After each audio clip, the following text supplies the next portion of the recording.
Hello, Assalamu alaikum everyone. Welcome to my channel. I am Dr. Saida Nilofer Asma from Gynecare Maternity and General Hospital. Friends, आज हम perimenopausal syndrome के बारे में बात करेंगे। जैसा कि गायनिकेयर हॉस्पिटल और ख़वातीन की हेल्थ को लेकर बहुत ही कंसर्न है, ख़वातीन में थोड़ा अवेयरनेस पैदा करना चाहती हूँ पेरीमेनोपॉजल सिंड्रोम को लेकर।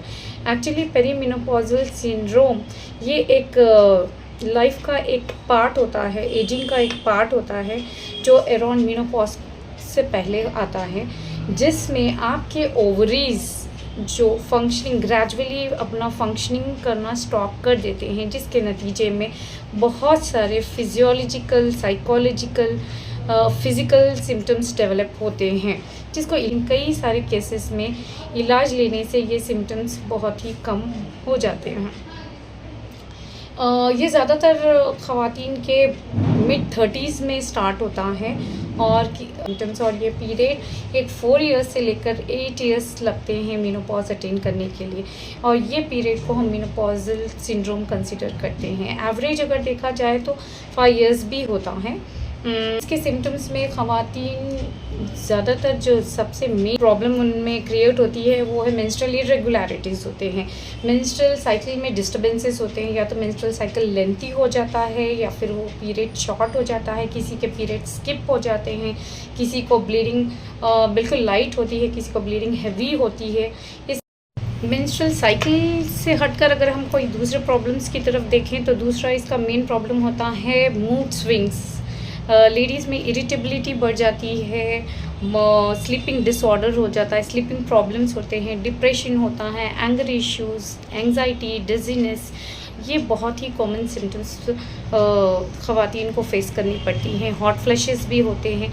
इसके अलावा जो है ना, थकान बिल्कुल ज़्यादा महसूस होती है इन दिनों में, weight gain, urinary incontinence, bone में चेंजेस आते हैं जिसकी वजह से बॉडी पेन्स होता है या जॉइंट्स पेन वगैरह बहुत ही कॉमन हो जाता है। वजाइनल ड्राइनेस, और इसमें डिक्रीज़ फर्टिलिटी भी हो जाता है, डिक्रीज़ लिबिडो होता है, changing in the cholesterol level of blood. ये तमाम चीज़ें प्रीमेनोपॉजल सिंड्रोम को कंसिडर करते हैं।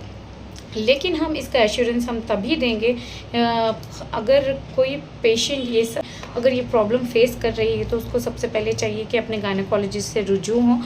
वहाँ पर जाने के बाद उसको नेसेसरी इन्वेस्टिगेशंस किए जाने चाहिए और उसका अल्ट्रासाउंड भी किया जाना चाहिए, और make sure that her pelvic organs are healthy, and apart from that, if all the investigations are coming normal, then we can give her assurance and confirmation that this is a premenopausal syndrome that every woman has to face.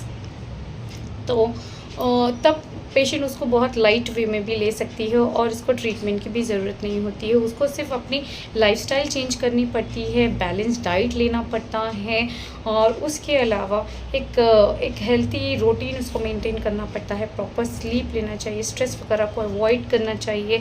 Diet में हमको oily fish वगैरह ज़्यादा इस्तेमाल करनी चाहिए।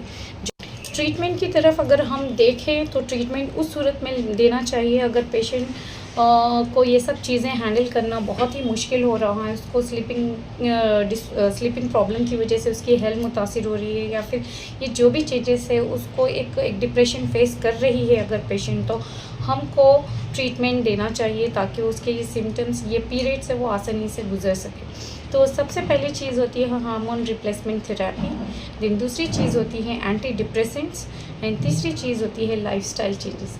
अगर हम देखा जाए तो लाइफस्टाइल चेंजेस से ही बहुत अच्छा इम्प्रूवमेंट आता है। जैसे कि डाइट से रिलेटेड हमको डाइट कॉन्शियस हो जाना चाहिए, डाइट में हमको कैल्शियम इंटेक बढ़ा देनी चाहिए, और ऑयली फ़िश वगैरह का इस्तेमाल ज़्यादा करना चाहिए जिसमें ईस्ट्रोजिन हो, नेचुरल ईस्ट्रोजिन वगैरह, और उसके अलावा बीन्स हम इस्तेमाल कर सकते हैं, लेग्यूम्स इस्तेमाल कर सकते हैं, फ्रूट्स में हमको मैंगोज़ का इस्तेमाल करना चाहिए, चेरीज़, बेर्रीज़, एवोकाडोज़, और हर डायरी प्रोडक्ट को हम अपनी डाइट में शामिल कर लें, जैसे कि मिल्क हो, ईस्ट हो, योगर्ट हो, चीज़ हो।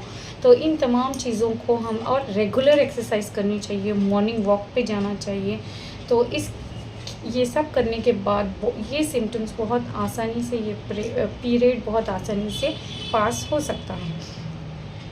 So thank you everyone for watching this video. If you like this video and if you find this video more and more informative, please like, share, subscribe and follow us on both Instagram handle and YouTube handle so that we can continue such videos in future also. Thank you.